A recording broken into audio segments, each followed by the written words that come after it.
If you remember the last video, we showed you the #1 recommended Springboro Veterinary Hospital toenail trimmers, and it's these here that have this guard that swings into the cutting area so that when you cut, you won't cut off too much. The guard blocks the nail. So we're going to use this trimmer on Carly's nails, and they are long on purpose. We've been letting them be long.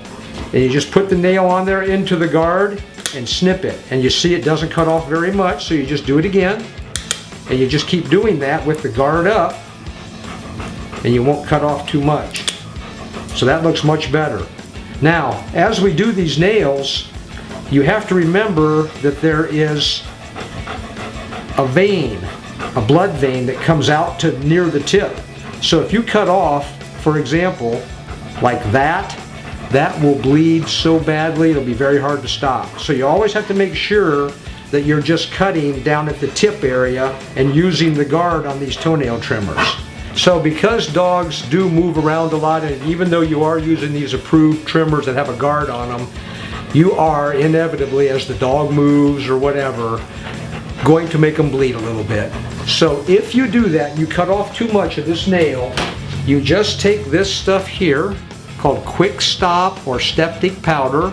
Take the lid off, you can see it's just a powder, and grab some between your fingers and just take it and put it on the nail that was bleeding, and just kind of put it on there and hold it on there, and the bleeding will stop and it's not painful to the dog. Very few dogs actually like this, and they fight you and everything, and don't interpret that as pain. This procedure does not hurt any more than trimming your own fingernails. It does not hurt.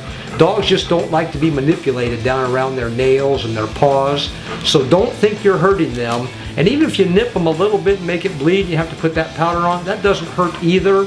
Just put it on there and take a break and continue and try to cut off a little bit less the next time. So hope that helps you, and see you next time.